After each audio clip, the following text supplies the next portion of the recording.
옛날 어느 산골 마을에 해가 늦게 들고 달빛이 먼저 내려앉는 골짜기가 있었어요. 그곳은 봄이 와도 눈 녹은 물이 오래도록 도랑을 타고 흐르고 저녁이면 집집마다 아궁이, 연기가 낮은 지붕 위에 포근히 머무는 마을이었지요. 마을 끝에는 넓은 기와 지붕을 얹은 대감댁이 있었고 높은 소슬대문 앞에는 늘 말발굽 자국과 손님들의 발자국이 겹겹이 남아 있었어요. 사람들은 그 집을 바라볼 때마다 말소리를 낮추었고 아이들은 담장 그늘만 밟아도 혼날까 보아 얼른 지나갔답니다. 그의 늦겨울 장터가 서는 날에 작은 여자아이가 그 대감댁으로 팔려왔어요. 아이의 이름은 다운이었고 몸집은 마른 갈대처럼 가늘었지만 두 눈은 아침 우물물처럼 맑았지요. 사람들은 다운을 보고 한 번 놀라고 그 등에 업힌 두 아이를 보고 또 한 번 놀랐어요. 쌍둥이 남매는 다운의 등에 매인 낡은 포대기 속에서 서로의 손가락을 꼭 쥐고 있었고 굶주린 입술은 겨울 산딸기처럼 작고 붉었어요. 다운은 고개를 숙였지만 아이들을 내려놓지는 않았답니다. 대감댁 문지기는 다운을 훑어보고 코웃음을 쳤어요. 그는 내 몸 하나도 가누기 힘들 텐데 등에 붙은 것들은 무엇이냐고 낮게 물었지요. 다운은 겁을 먹은 듯했지만 또렷한 목소리로 함께 먹을 아이들입니다. 라고 대답했어요. 그 말에 문간에 있던 종들이 키득거렸고 장터에서 따라온 장사꾼도 혀를 찼어요. 하지만 다운은 웃음소리에 얼굴을 붉히면서도 두 팔로 포대기 끈을 더 단단히 잡았어요. 그녀에게 아이들은 짐이 아니라 길 위에서 놓치면 안 되는 작은 숨결들이었답니다. 대감댁 앞마당은 다운이 알던 초가집 마당보다 몇 배나 넓었어요. 돌계단은 가지런했고 우물가에는 매끈한 두레박이 걸려 있었으며 장독대에는 겨울 햇살을 받은 독들이 검푸른 빛으로 서 있었지요. 그러나 그 넓은 집 안에는 따뜻한 말보다 차가운 눈초리가 먼저 다운을 맞았어요. 안채의 안주인 마님은 비단 저고리 소매를 가지런히 접고 앉아 다운의 등 뒤 아이들을 바라보며 눈살을 찌푸렸어요. 종살이를 하러 온 것이냐, 보육을 하러 온 것이냐는 말이 마당을 차갑게 스쳤답니다. 다운은 마루 아래에 무릎을 꿇고 앉아 조심스레 대답했어요. 일은 제가 하겠습니다. 아이들은 조용히 두겠습니다. 밥짓거기라도 나누어 주시면 그 은혜를 잊지 않겠습니다. 그 말은 너무 작았지만 마당 한쪽에서 콩나물을 다듬던 늙은 참모 옥분의 귀에는 분명히 들어갔어요. 옥분은 오래된 나무 그릇처럼 손이 거칠었고 눈매는 엄했지만 마음은 깊은 아궁이 불처럼 오래 따뜻했지요. 그는 다운을 한참 바라보다가 아무 말 없이 부엌 쪽 문을 열어주었어요. 그날부터 다운의 하루는 새벽닭이 울기 전부터 시작되었어요. 그녀는 우물에서 물을 길어 독에 붓고 부엌 바닥에 재를 쓸고 장작을 쪼개어 아궁이 곁에 세웠지요. 쌍둥이는 부엌 뒤 작은 광 안에서 낡은 이불을 덮고 누워 있었어요. 다운은 일을 하다가도 잠시 손을 씻고 들어가 아이들의 이마를 만져보았고 젖은 천으로 입가를 닦아주었어요. 종들은 그런 다운을 보며 제 앞가림도 못하는 것이 어미 흉내를 낸다고 수군거렸답니다. 쌍둥이 중 누나는 연이라는 이름을 가졌고 동생은 소리라는 이름을 가졌어요. 두 아이는 아직 말도 제대로 못했지만 다운이 곁에 오면 신기하게 울음을 멈추었지요. 다운은 아이들의 이름을 부를 때마다 마치 작은 씨앗을 흙 속에 묻듯이 조심스러웠어요. 연아, 오늘은 죽이 조금 따뜻하구나. 소라, 누나 손을 놓지 말아라. 그녀의 말은 부엌 연기처럼 낮고 부드러웠어요. 아이들은 그 소리를 듣고 눈꺼풀을 깜박이며 다시 잠들곤 했답니다. 대감댁에는 사람도 많고 일도 많았지만 다운에게 주어진 자리는 늘 부엌 끝과 광 사이였어요. 그녀는 큰 방에 들어갈 때마다 고개를 깊이 숙였고 안채 마루를 닦을 때도 발소리가 나지 않게 움직였어요. 그러나 이상하게도 다운이 지나간 자리는 조금씩 정돈되었지요. 흐트러진 집시는 가지런히 놓였고 물이 센 장독 뚜껑은 새끼줄로 단단히 묶였어요. 부엌 아궁이의 불씨도 다온이 만지면 오래 꺼지지 않았답니다. 옥부는 그런 다온을 보고 속으로만 고개를 끄덕였어요. 어느 저녁 눈 녹은 물이 처마 끝에서 똑똑 떨어질 때였어요. 다온은 부엌 뒤에서 쌀겨를 털다가 문서 심부름을 맡은 젊은 관리 민석의 목소리를 들었어요. 그는 안채 종들에게 저 아이들을 오래 두면 좋지 않다. 집안 기운이 흐려진다고 말하고 있었지요. 다른 종들도 맞장구를 치며 쌍둥이는 본래 보기 어지럽다더라 하고 수군댔어요. 다오는 아무 말 없이 쌀겨 자루를 안았지만 손끝이 조금 떨렸어요. 그날 밤 그녀는 아이들 곁에서 오래도록 잠들지 못했답니다. 옥부는 그런 다온을 그냥 지나치지 않았어요. 늙은 참모는 새벽에 부엌문을 열며 다온에게 뜨거운 숭늉 한 사발을 내밀었어요. 그러고는 남의 말은 바람 같아도 아이 배고픈 것은 돌처럼 무겁다고 한마디 했지요. 다온은 그 말을 듣고 목이 메었지만 울지는 않았어요. 그녀는 사발을 두 손으로 받쳐들고 천천히 마셨어요. 숭늉은 별다 맛이 없었지만 그 따뜻함이 목을 지나 가슴으로 내려가자 그녀는 다시 하루를 버틸 수 있을 것 같았답니다. 며칠이 지나고 산비탈의 얼음이 얇아지기 시작했어요. 대감댁에서는 제사에 쓸 나무를 말리느라 마당이 바빴고 다오는 옥분의 심부름으로 뒷산 아래 작은 절구집에 다녀오게 되었지요. 그녀는 등에 쌍둥이를 업고 갈 수 없어서 연과 소를 광 안에 재우고 문고리에 새끼줄을 느슨히 묶어 두었어요. 떠나기 전 다오는 아이들의 볼을 쓰다듬으며 잠깐만 다녀올게. 아궁이 불이 아직 따뜻하니 무서워하지 마라고 속삭였어요. 아이들은 조용히 숨을 쉬며 잠들어 있었답니다. 산길은 생각보다 길었어요. 녹은 눈이 흙과 섞여 신발 밑창에 달라붙었고 마른 소리픈 바람에 쓸려 길가에 모여 있었지요. 다오는 품에 빈 보자기를 안고 조심조심 걸었어요. 대감댁 심부름은 늦으면 혼이 나지만 넘어져서 보자기를 더럽혀도 혼이 나는 일이었어요. 그녀는 발끝만 보고 걷다가 문득 어디선가 아주 가느다란 울음소리를 들었어요. 처음에는 산새 울음인 줄 알았지만 두 번째 들렸을 때는 분명히 사람 아이의 울음이었답니다. 다오는 걸음을 멈추고 숨을 죽였어요. 바람은 잣나무 사이로 지나가며 낮게 울었고 멀리 마을 쪽에서는 개 짖는 소리가 희미했지요. 울음은 산길 오른편 무너진 돌탑 아래쪽에서 들려왔어요. 다오는 두려웠지만 발길을 돌리지 못했어요. 그녀는 치마 끝을 붙잡고 비탈을 내려갔고 축축한 흙에 손바닥을 짚어가며 돌탑 뒤를 살폈어요. 그곳에는 낡은 비단 조각에 쌓인 어린아이가 누워 있었어요. 아이의 얼굴은 창백했고 손은 차가운 공기 속에서 작게 떨리고 있었답니다. 아이 곁에는 누구의 발자국도 뚜렷하지 않았어요. 다만 흙 위에 짧게 끌린 자국이 있었고 비단 조각 한쪽에는 말라붙은 붉은 얼룩이 있었지요. 다오는 가슴이 내려앉는 듯했어요. 대감댁에서 쌍둥이를 두고 온 것도 마음에 걸렸고 또 다른 아이를 데려가면 어떤 꾸중을 들을지도 뻔했어요. 하지만 아이가 울음을 멈추고 그녀의 손가락을 붙잡는 순간 다오는 더는 생각할 수 없었어요. 너도 혼자 남겨졌구나 하고 그녀는 아주 낮게 말했답니다. 다오는 아이를 품에 안고 산길을 올랐어요. 아이는 이상하리만치 가벼웠지만 그 가벼움이 오히려 그녀의 마음을 더 무겁게 했어요. 보자기 심부름은 이미 잊힌 지 오래였지요. 그녀는 아이를 자기 저고리 안쪽에 넣고 체온으로 감싸주었어요. 비단 조각에서는 희미한 향냄새가 났고 그 냄새는 대감댁 안채의 향로보다 더 맑고 낯설었어요. 다오는 그 향을 맡으며 이 아이가 평범한 산골 아이가 아닐지도 모른다고 느꼈지만 이름보다 먼저 숨을 살리는 것이 중요했답니다. 대감댁으로 돌아왔을 때 해는 이미 서쪽 담장 너머로 기울어 있었어요.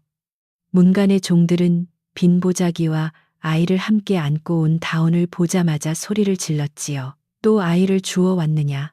네가 정말 제정신이 아니구나. 그 소리가 안채까지 들어가자 마님은 마루 끝으로 나왔고 민석도 서책을 든 채 뒤따라 섰어요. 다온은 흙 묻은 무릎으로 마당 한가운데 엎드렸어요. 품속 아이는 울 힘도 없는지 작은 숨만 내쉬고 있었답니다. 마님은 얼굴을 굳히고 말했어요. 쌍둥이만으로도 집안 사람들이 불편해하는데 산길에 아이까지 들이다니 너는 이 집을 어찌 보느냐. 다온은 이 말을 땅에 대고 대답했어요. 마님 제가 밥을 덜 먹겠습니다. 제가 잠을 덜 자겠습니다. 이 아이가 오늘 밤만 넘기게 해주십시오. 마당에 있던 사람들은 그 말에 잠시 조용해졌어요. 누군가는 혀를 찾고 누군가는 웃음을 참지 못했지만 옥부는 부엌문 안쪽에서 조용히 아이의 얼굴만 바라보고 있었답니다. 옥부는 마침내 앞으로 나와 다운 품의 아이를 받아보았어요. 아이의 손목은 매화가지처럼 가늘었고 손바닥 안쪽에는 말라붙은 먼지가 있었지요. 옥부는 아이의 옷자락을 조금 들추어 보다가 눈빛을 가늘게 했어요. 그러나 그는 놀란 기색을 감추고 마님에게 말했어요. 오늘 밤 찬데 두면 숨이 끊길 듯 합니다. 부엌 한쪽에 눕히고 제가 살펴보겠습니다. 마님은 못마땅한 얼굴이었지만 오래된 참모의 말은 함부로 꺾지 못했어요. 결국 아이는 부엌으로 들어가게 되었답니다. 그날 밤 부엌 한쪽에는 새 아이가 나란히 누웠어요. 연과 솔은 낮 동안 많이 울었는지 지쳐 잠들어 있었고 새로 온 아이는 다온이 끓인 묽은 쌀물을 조금 받아먹은 뒤 조용히 눈을 감았지요. 다온은 새 아이 곁에 앉아 젖은 천으로 손과 발을 닦아주었어요. 작은 손가락 셋이 제각기 다른 모양으로 오므라져 있었지만 모두 어딘가에서 긴 길을 건너온 듯 했어요.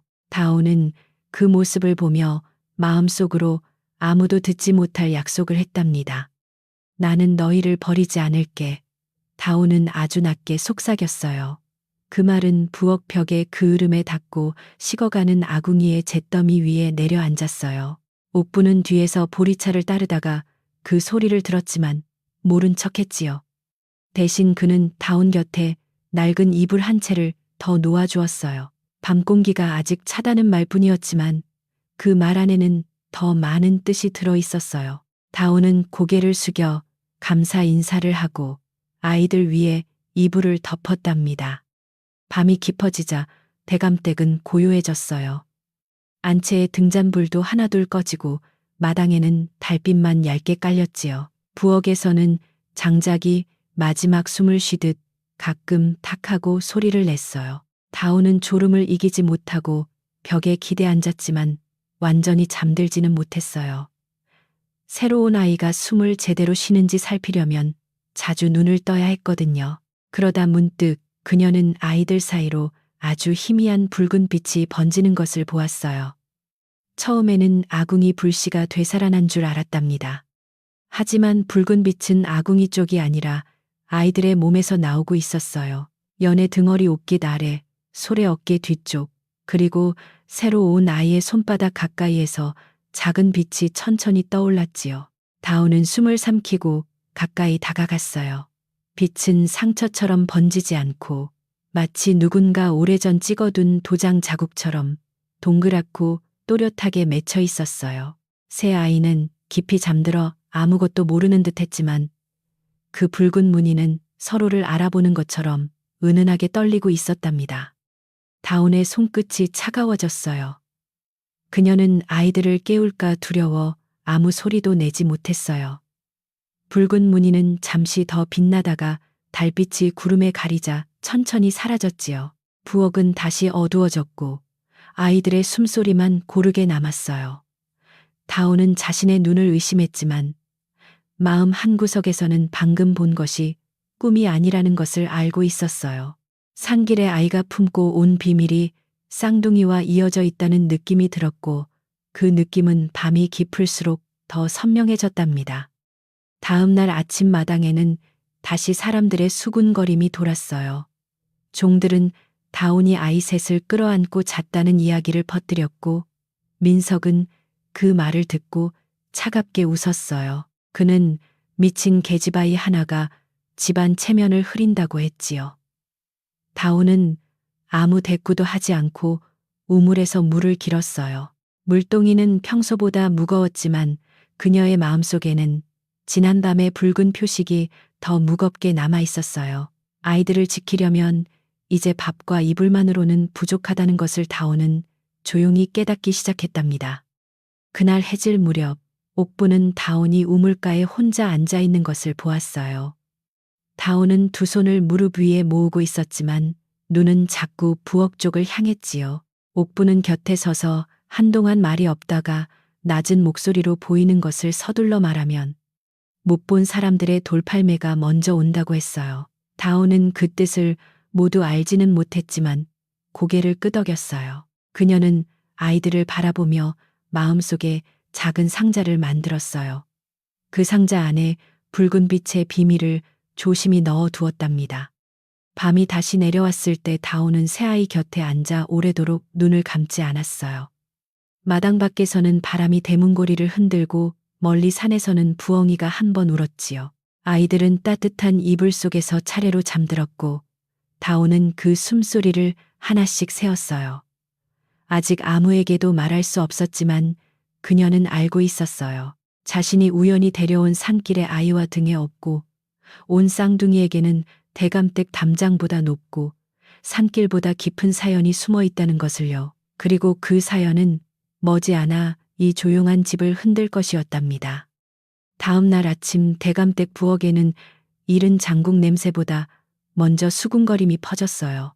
종들은 물동이를 옮기다가도 다온과 아이들이 누운 쪽을 힐끗 보았고 마루를 닦던 계집종은 입술을 비죽이며 쌍둥이도 모자라 주운 아이까지 품었으니 저 애는 참으로 제 팔자를 스스로 꼬는구나 하고 말했지요.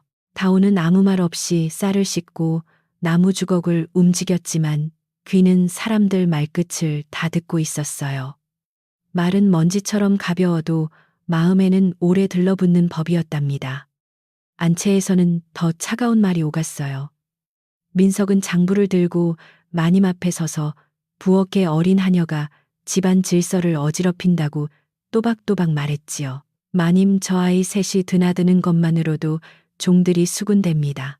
산길에서 주운 정체모를 아이까지 두면 집안의 복이 흐려진다고들 합니다. 마님은 한참 말이 없더니 찻잔을 내려놓으며 대답했어요. 좋지 않은 말이 오래 돌기 전에 조용히 정리할 방법을 찾거라. 그 말은 칼처럼 짧았지만 뜻은 무거웠답니다. 민석은 그날부터 부엌 근처를 자주 서성였어요. 그는 일부러 다온 앞을 지나가며 느리게 말했지요. 종은 시키는 일만 하면 된다. 쓸데없는 정을 품으면 끝내 몸도 자리도 잃게 된다. 다온은 허리를 숙인 채 마룻바닥을 닦았지만 손등에 힘이 조금 더 들어갔어요. 그녀는 민석의 발자국 소리가 멀어질 때까지 고개를 들지 않았답니다. 무서운 사람은 큰 소리치는 사람이 아니라 조용한 얼굴로 남의 자리를 지우려 드는 사람이라는 것을 다오는 어렴풋이 알게 되었지요. 마을로 나가는 장터길에서도 소문은 더 빨라졌어요. 우물가에 모인 안악들은 두레박을 올리며 대감댁 이야기를 나누었고 방앗간 앞에 앉은 노인들은 허리춤에 담뱃삼지를 두드리며 고개를 저었지요. 작은 하녀가 아이 셋을 끌어안고 산다더라. 궁에서 버려진 아이를 숨긴다더라. 어젯밤 부엌에 붉은 불길 같은 것이 비쳤다더라. 소문은 늘 그렇듯 본래 모습보다 크고 괴상하게 자라났어요. 다온의 하루는 부엌과 광안에서 돌았지만 그녀를 둘러싼 말은 이미 담장 밖을 멀리 돌아다니고 있었답니다. 쌍둥이 연과 솔은 아직 세상 말뜻을 모르면서도 어른들 눈빛이 달라진 것은 느끼는 듯했어요. 연은 다온의 치맛자락을 자주 붙들었고 솔은 낯선 발소리만 들려도 작게 몸을 웅크렸지요. 산길에서 데려온 아이는 아직 이름이 없었어요. 다온은 아이를 품에 안고 젖은 입술에 쌀물을 적셔주며 속으로만 불렀답니다. 이름은 조금만 더 있다가 지어줄게. 네가 이 집의 바람을 견뎌낼 만큼 숨이 단단해지면 그때 부를게. 아이는 눈을 뜨지 않았지만 손가락을 조금 움켜쥐었어요. 그날 해질 무렵 마님은 끝내 다운을 불러 세웠어요. 다운은 아이 셋을 광 안에 눕혀둔 뒤 마루 밑에 무릎을 꿇었지요. 마님은 차가운 얼굴로 말했어요. 주은 아이는 사흘만 두겠다. 그 안에 맡길 곳을 찾지 못하면 내보내야 한다. 내 등에 업고 온 쌍둥이도 더는 안채 가까이 들이지 말거라. 다운은 입술을 깨물다가 조용히 대답했어요. 명심하겠습니다. 그러나 마음속에서는 사흘이라는 말이 커다란 돌처럼 떨어져 오래 울렸답니다. 옥부는 다운이 마당 끝 감나무 아래서 몰래 눈물을 닦는 것을 보았어요. 하지만 그는 달래는 말 대신 작은 바구니 하나를 내밀었지요. 바구니 안에는 오래 끓여 묽어진 죽과 남은 두부 한 조각이 있었어요. 울면 배가 더 고파진다 하고 옥부는 짧게 말했어요. 다운은 두 손으로 바구니를 받아들고 몇 번이나 머리를 숙였지요. 눈물은 쉽게 패이지 않았지만 울고만 있을 수는 없었어요. 아이 셋의 밤은 다운의 손끝에 달려 있었고 사흘은 생각보다 빨리 지나갈 테니까요. 그날 밤 다운은 새아이를 번갈아 안아 재웠어요. 연은 다운의 손등을 베고 잠들었고 솔은 누나의 옷고름을 잡은 채 숨을 골랐지요. 이름 없는 아이는 다른 아이들보다 더 미약했지만 이상하게도 달빛이 들면 얼굴빛이 부드럽게 살아나는 것 같았어요. 다온은 이불 모서리를 여며 주고 한참 동안 아이들을 바라보았답니다. 그러다 문득 부엌문 틈으로 들어온 달빛이 바닥을 가르며 길게 눕자 그녀는 어젯밤 보았던 붉은 빛을 다시 기다리듯 숨을 죽였어요.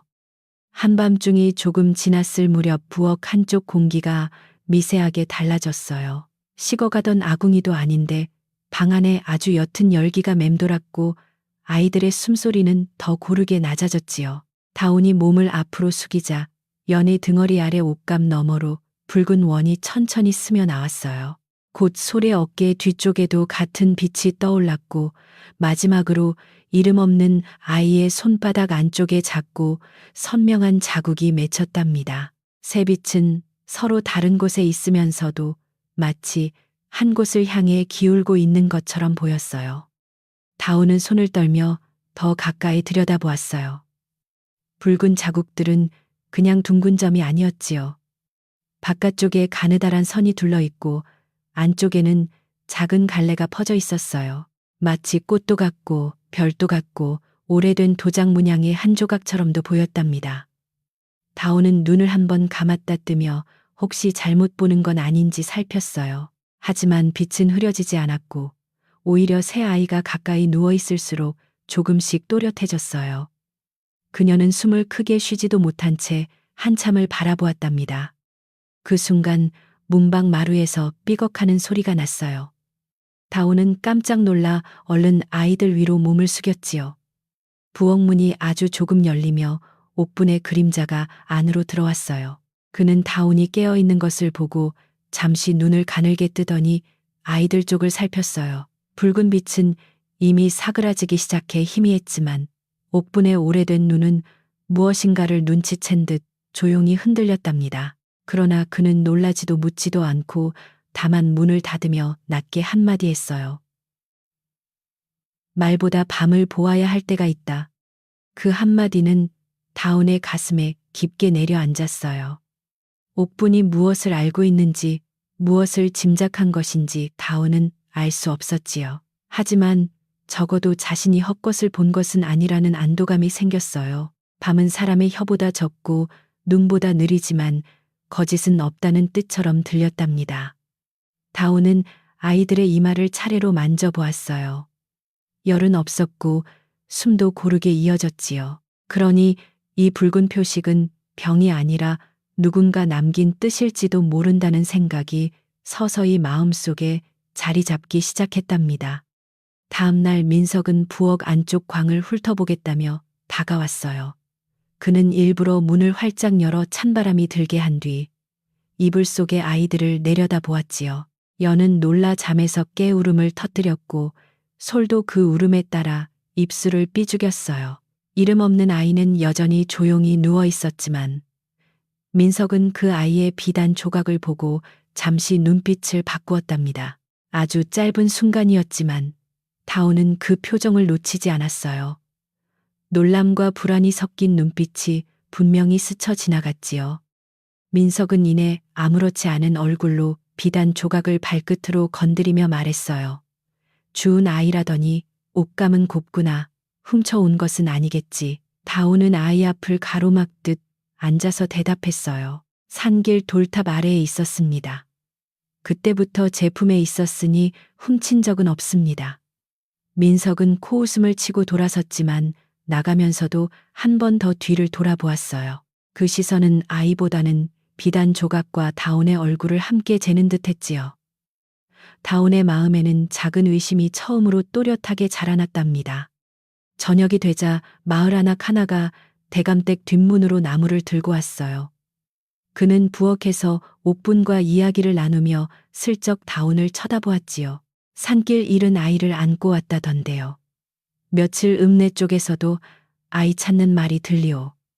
다만 누구 집 아이라는 말은 없고 그저 조용히 찾는 눈치더이다. 그 말에 옥분은 무심한 얼굴로 나무를 다듬었지만 손놀림이 한 박자 늦어졌어요. 다온도 그 말을 들으며 가슴이 서늘해졌답니다. 누군가 찾는 아이인데 왜 이름조차 입에 올리지 않는지 이해되지 않았어요. 그날 밤 다온은 아이들을 조금 더 가까이 눕혔어요. 혹시 표식이 다시 나타날 때 더 또렷하게 보일지 몰랐거든요. 그녀는 낮에 민석이 보인 짧은 표정과 옥분의 한마디를 마음속에서 여러 번 굴렸어요. 부엌은 고요했지만 다온의 생각은 쉬지 않았지요. 아이들이 잠들고 달빛이 문턱을 넘자 붉은 자국은 어김없이 다시 나타났어요. 이번에는 새 표식의 모양이 어젯밤보다 더 선명했어요. 그리고 놀랍게도 새 자국의 방향이 모두 부엌 바깥 한쪽을 가리키는 듯 보였답니다. 연애 등에 떠오른 자국은 우물 쪽을 향한 잎사귀 같았고 솔의 어깨에 맺힌 빛은 장독대 쪽으로 굽은 줄기처럼 보였어요. 이름 없는 아이의 손바닥에 맺힌 표식은 그 둘의 끝을 이어주는 매듭처럼 자리했지요. 다온은 몸을 움직여 새 아이를 살짝 다른 방향으로 눕혀 보았어요. 그런데도 표식이 가리키는 방향은 달라지지 않았답니다. 마치 아이들의 몸이 아니라 이 집의 어딘가를 향해 정해진 길을 비추는 것처럼 보였어요. 다온은 등골이 오싹했지만 이상하게도 두렵기보다는 꼭 알아내야 한다는 마음이 더 커졌어요. 아침이 오기 전에 표식은 또 사라졌어요. 다온은 밤새 한숨도 자지 못했지만 눈빛은 전보다 더 단단해졌지요. 그녀는 새벽 물을 기르러 우물가에 나가며 어제 표식이 가리키는 듯했던 방향을 가만히 살폈어요. 우물가에는 별다를 것이 없어 보였고 장독대에는 서리만 얇게 앉아 있었지요. 하지만 부엌 뒤 담장 아래에는 오래전부터 쓰지 않는 작은 나무 문이 하나 있었어요. 사람들은 그 문을 거의 열지 않았고 밖으로 나가면 대감댁의 옛 창고와 잡초, 무성한 뒷마당으로 이어진다 했답니다. 다온은 낮 동안 틈만 나면 그 나무 문을 힐끗거렸어요. 그러나 지금 문을 열어볼 용기는 없었어요. 민석은 자주 부엌 근처를 맴돌았고 마님도 아이 셋을 두고 못마땅한 기색을 감추지 않았으니까요. 그 대신 다온은 옥분이 깎아준 무조각을 씹으며 조심스럽게 물었어요. 아주머니 부엌 뒤 작은 문은 어디로 가나요? 옥분은 칼질을 멈추지 않은 채 대답했어요. 오래된 길은 오래된 이유가 있어 닫힌다. 그 한 문장에는 열지 말라는 뜻과 언젠가 열어야 할지도 모른다는 뜻이 함께 숨어 있는 것만 같았답니다. 사흘의 기한은 어느새 이틀째로 접어들었어요. 마님은 점점 더 노골적으로 다온을 압박했지요. 그날 낮에는 안채 계집종을 보내 내일 해지기 전까지 맡길 곳을 정하지 못하면 아이를 내보낼 줄 알라고 전하게 했어요. 다온은 고개를 숙여 예를 갖추었지만 속은 새까맣게 타들어갔답니다. 맡길 곳이란 말을 누가 믿을 수 있을까요? 산길에 버려졌던 아이를 다시 남의 손에 맡기면 아이는 또 어디로 흘러갈지 몰랐어요. 다온은 그 말을 듣고 더 이상 시간을 놓칠 수 없다는 것을 깨달았지요. 그날 오후 바람이 세게 불어 마당에 먼지가 일었어요. 종들은 빨랫줄을 걷어들이고 장독 뚜껑을 눌렀지요. 그 틈에 다오는 연과 소를 광안에 재우고 이름 없는 아이를 품에 안은 채 부엌 뒤 나무문 가까이 갔어요. 문은 오래되어 삐걱거렸지만 잠겨 있지는 않았답니다. 다온이 손을 대려는 순간 뒤에서 인기척이 들렸어요. 그녀는 황급히 몸을 돌렸지만 다행히도 거기 서 있는 사람은 민석이 아니라 옥분이었어요. 옥분은 다온의 품속 아이를 바라보다가 짧게 말했어요. 아직은 밤이 아니다. 다온은 얼른 손을 거두었어요. 옥분의 말은 나무문을 열지 말라는 뜻이었지만 꾸짖음이라기보다 때를 기다리라는 소리처럼 들렸지요. 그는 다온 손에 마른 천 한 장을 쥐어주며 부엌으로 돌아가라고 했어요. 다온은 더 묻지 못하고 고개를 숙였답니다. 늙은 참모의 눈빛에는 불안과 결심이 함께 비쳤어요. 다온은 문득 옥분이 이 집의 오래된 일들을 많이 알고 있을지도 모른다고 생각했지만 그가 스스로 말하지 않는 한 억지로 캐묻고 싶지는 않았어요. 밤이 오면 표식이 다시 답을 보여줄지도 모르니까요.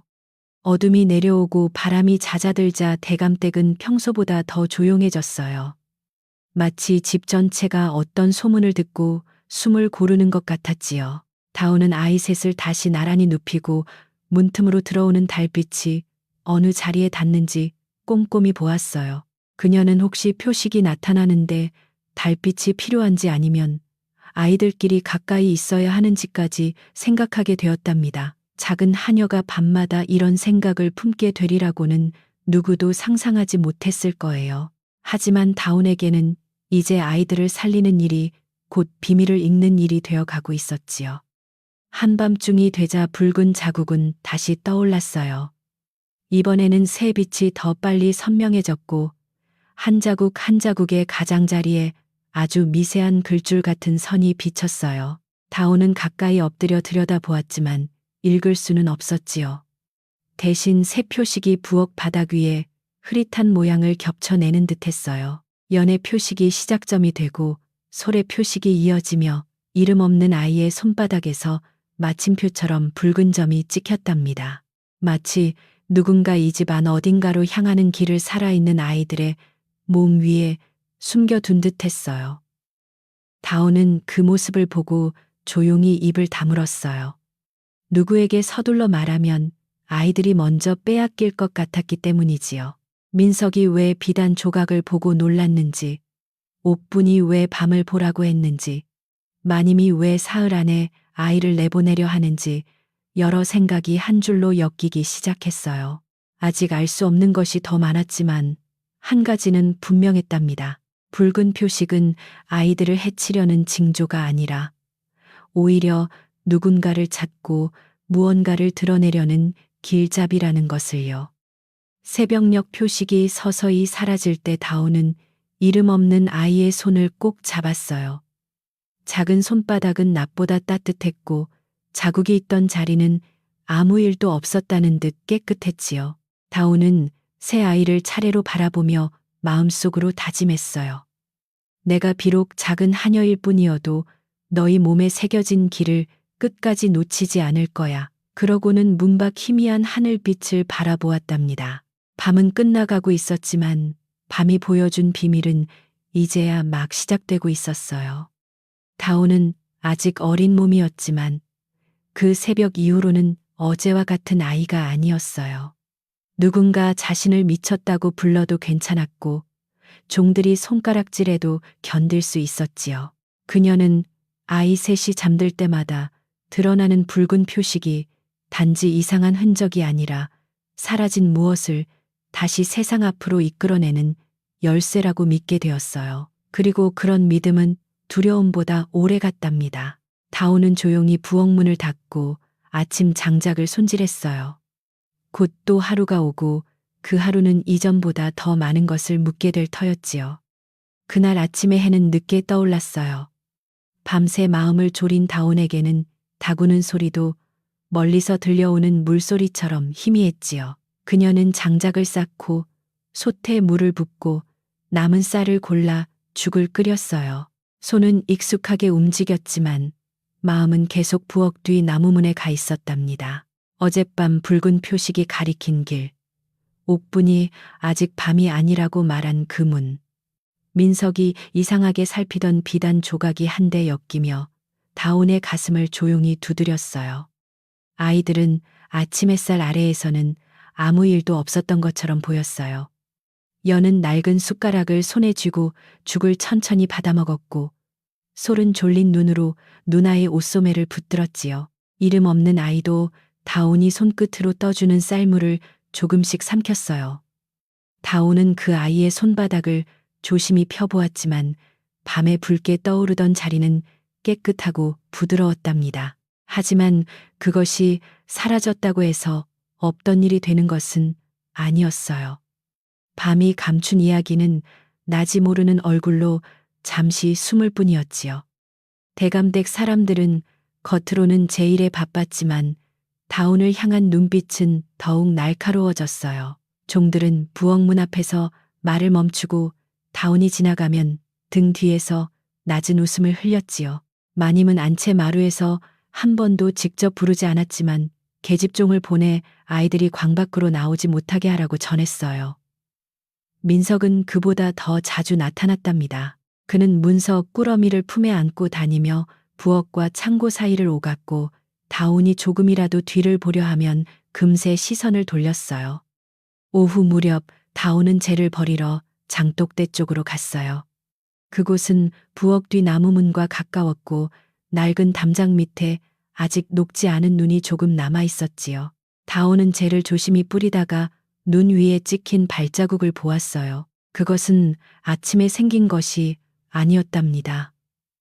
밤사이에 누군가 나무문을 오갔는지 발자국은 문 앞에서 시작해 옛 창고 쪽으로 이어져 있었어요. 다온은 심장이 세게 뛰었지만 제바구니를 든 채 아무렇지 않은 척 몸을 돌렸어요. 발자국은 민석의 신발자국과 닮아 있었지요. 그날 저녁 옥부는 다온에게 조용히 오래된 등잔 하나를 건넸어요. 등잔은 기름때가 묻고 심지가 짧았지만 손잡이는 단단했지요. 옥부는 다온의 눈을 보며 불은 길을 밝히지만 너무 높이 들면 보는 사람도 많다고 말했어요. 다온은 그 뜻을 알아듣고 등잔을 품속에 감추듯 받았답니다. 옥부는 더 말하지 않았고 다온도 묻지 않았어요. 두 사람 사이에는 어느새 말보다 깊은 약속이 생겨 있었지요. 아이들을 지키려면 밤을 기다려야 했고 밤은 곧 다가오고 있었어요. 달이 중천에 올랐을 때 대감댁은 낮보다 더 넓고 낯설어 보였어요. 안채의 방문들은 닫혔고 사랑채의 등불도 흐리게 꺼져갔지요. 다온은 아이들이 깊이 잠든 것을 확인한 뒤 옥분이 준 등잔을 손에 들었어요. 연과 솔은 서로 기대 잠들었고 이름 없는 아이는 작은 손을 가슴 위에 얹고 있었답니다. 다온은 새 아이의 이불을 한 번 더 여민 뒤 부엌 뒤 나무 문으로 다가갔어요. 문고리에 손을 올리자 차가운 나무결이 손바닥에 닿았고 그녀는 아주 천천히 문을 밀었어요. 문은 오래 잠겨 있었던 것처럼 낮게 울었어요. 다온은 몸을 작게 웅크리고 밖으로 나갔지요. 뒷마당에는 잡초가 마른 채 누워 있었고 옛 창고의 지붕은 반쯤 기울어 달빛을 비스듬히 받고 있었답니다. 낮에는 쓰지 않는 곳이라 사람의 기척은 없었지만 밤에는 오히려 숨겨진 것이 많은 듯 했어요. 다온은 등잔불을 낮게 들고 발자국이 이어진 길을 따라갔어요. 흙은 젖어 있었고 신발 밑에는 마른 잎이 바스락거렸어요. 그 소리가 너무 커서 다온은 몇 번이나 멈춰 숨을 삼켰지요. 옛 창고문은 완전히 닫혀 있지 않았어요. 문틈 사이로 찬바람이 새어나왔고 안에서는 묵은 종이와 먼지 냄새가 풍겼답니다. 다온은 등잔을 더 낮추고 조심히 안으로 들어갔어요. 창고 안에는 부러진 쟁기, 낡은 돗자리 쓰지 않는 나무 상자들이 쌓여 있었지요. 그중 한쪽 벽에는 거미줄이 두껍게 얽힌 낮은 선반이 있었고 선반 아래 바닥에는 최근 누군가 먼지를 헤치고 지나간 흔적이 남아 있었어요. 다온은 무릎을 꿇고 그 자국을 손끝으로 만져보았답니다. 바닥 한쪽에는 작은 나무판이 있었어요. 오래된 흙먼지에 묻혀 있어 그냥 지나치기 쉬웠지만 가장자리에는 손톱으로 긁은 듯한 새 흔적이 있었지요. 다오는 망설이다가 나무판을 살짝 들어 올렸어요. 그 아래에는 얕은 빈틈이 있었고 그 안에 기름종이로 싼 작은 꾸러미 하나가 놓여 있었답니다. 그녀는 숨을 죽이고 꾸러미를 꺼냈어요. 손끝에 닿은 종이는 오래되었지만 마른 상태였고 안쪽에서는 얇은 비단 조각과 접힌 문서 한 장이 나왔어요. 비단 조각의 한쪽 끝에는 붉은 도장 자국이 희미하게 남아 있었지요. 다오는 그 도장 자국을 보는 순간 온몸이 굳었어요. 그것은 아이들 몸에 밤마다 떠오르는 붉은 표식과 아주 닮아 있었답니다. 완전한 모양은 아니었지만 연희 등에 나타나는 둥근 선 솔의 어깨에 비치던 구분, 줄기 이름 없는 아이의 손바닥에 맺히던 매듭 같은 점이 모두 이 비단 조각의 낡은 도장 속에 숨어 있는 듯 했어요. 다오는 문서를 펼쳐보려 했지만 글자를 모두 읽을 수는 없었지요. 그래도 몇몇 글자와 숫자, 그리고 산길을 뜻하는 표시 같은 그림은 알아볼 수 있었어요. 그때 밖에서 누군가 발을 끄는 소리가 들렸어요. 다오는 등잔을 얼른 끄고 꾸러미를 품 안에 넣었지요. 창고 문틈으로 희미한 달빛이 들어왔고 그 사이로 긴 그림자가 움직였답니다. 다오는 나무 상자 뒤에 몸을 숨기고 숨을 멈추었어요. 잠시 뒤 창고 문이 더 열리고 민석이 들어왔어요. 그는 작은 등불을 들고 선반 아래를 곧장 살폈지요. 나무판이 조금 어긋나 있는 것을 본 그의 얼굴이 굳어졌어요. 그는 낮게 이를 갈며 누가 손댄 것이냐 하고 혼잣말을 했답니다. 민석은 창고 안을 급히 뒤졌어요. 그는 쟁기뒤와 상자 밑을 들추며 숨긴 물건을 찾았지만 다온이 이미 품에 넣은 꾸러미는 보이지 않았지요. 다온은 심장이 목구멍까지 올라온 것 같았지만 움직이면 끝이라는 것을 알았어요. 민석은 한참 뒤에야 창고 밖으로 나갔고 문을 세게 닫지 않고 오히려 조심히 밀어두었답니다. 그가 멀어질 때까지 다오는 그대로 앉아 있었어요. 작은 몸은 떨렸지만 품속 꾸러미는 이상하게도 따뜻하게 느껴졌어요. 그것은 두려움보다 더 무거운 진실의 온기였지요. 부엌으로 돌아온 다오는 문을 걸고 나서야 숨을 길게 내쉬었어요. 아이들은 여전히 잠들어 있었고 옥부는 부엌 아궁이 곁에 앉아 마른 장작을 고르고 있었지요. 마치 처음부터 기다리고 있었던 사람처럼 그는 다온을 바라보았어요. 다온은 품속에서 비단 조각과 문서를 꺼내 두 손으로 내밀었답니다. 옥부는 비단 조각의 붉은 도장을 보자 얼굴빛이 아주 조금 변했어요. 그는 손가락으로 도장의 가장자리를 조심히 쓸어보더니 오래 묻힌 것은 먼지만 먹지 않는다고 낮게 말했어요. 옥부는 문서를 받아 등잔 가까이 가져갔어요. 그는 글을 천천히 읽었고 읽을수록 입술을 굳게 다물었지요. 다오는 그의 표정을 살피며 아무 말도 하지 않았어요.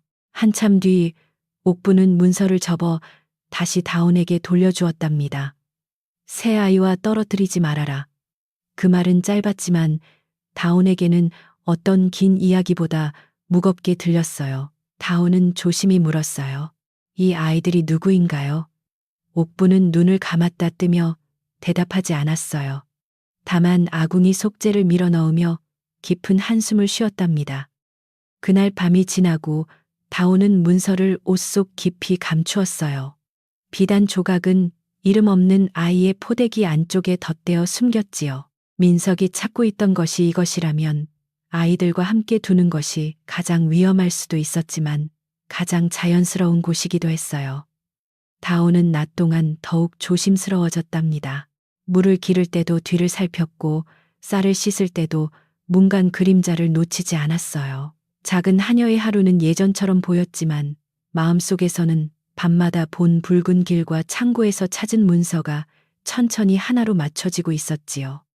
마침 그날 점심 무렵 대감댁에 낯선 손님이 찾아왔어요. 회색 두루마기를 입은 늙은 의원이었는데 마님이 아이들의 병을 살피게 하겠다며 불러들인 사람이었지요. 의원은 부엌 안으로 들어오자마자 아이들을 번갈아 보았고 다온에게 밖으로 나가 있으라고 했어요. 다온은 아이들을 두고 나가고 싶지 않았지만 마님 앞에서 거역할 수 없었답니다. 그러나 문 밖에 선 채로 귀를 기울이자 의원이 아주 낮은 목소리로 민석에게 표식은 낮에는 보이지 않습니다. 라고 말하는 것이 들렸어요. 다온의 손끝이 얼어붙었어요. 의원이 단순히 병을 보러 온 것이 아니라는 뜻이었지요. 민석은 낮게 묻는 듯했고 의원은 다시 셋이 함께 있어야 나타날 것입니다. 따로 두면 아무도 모릅니다라고 말했어요.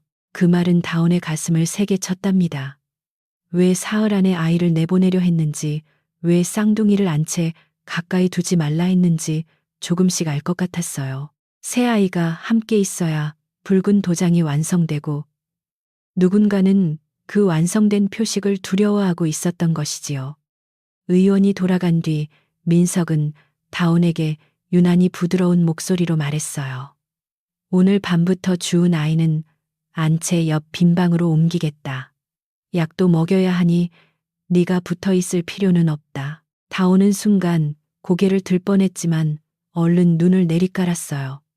저 아이는 밤에 자주 울어서 제가 돌보겠습니다라고 조심스레 말했지요. 민석의 눈빛이 싸늘해졌어요. 그는 미소를 지었지만 그 미소는 얇은 얼음처럼 차가웠답니다. 내 정이 깊은 것은 알겠으나 종의 정으로 집안일을 막을 수는 없다고 그가 말했어요. 다오는 그날 저녁 옥분에게 들은 말을 모두 전했어요. 옥분은 솥뚜껑을 닫고 한참을 가만히 서 있었지요. 그러더니 흩어놓으려는 손은 모인 빛을 두려워한다고 말했어요.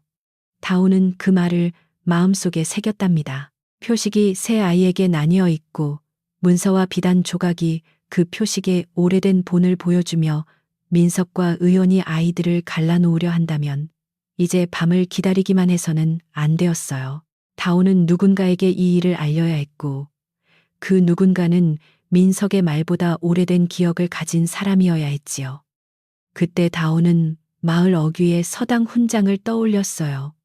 그는 글을 읽을 줄 알고 대감댁의 오래된 일도 어느 정도 알고 있었으며 아이들에게 따뜻한 사람이라 들었답니다. 하지만 하녀가 밤중에 서당까지 가는 것은 쉬운 일이 아니었어요. 게다가 아이들을 두고 갈 수도 없었지요. 다운이 망설이고 있을 때 옥분이 낡은 보자기를 하나 꺼내 주었어요. 글은 읽는 사람에게 가야 하고 아이는 품을 아는 사람에게 있어야 한다. 다운은 그 말을 듣고 무릎 위에 두 손을 모았어요. 길은 어렵지만 이미 열리고 있었답니다. 다운은 밤이 깊자 새 아이를 두툼한 이불에 싸서 광 안쪽에 숨기듯 눕혔어요.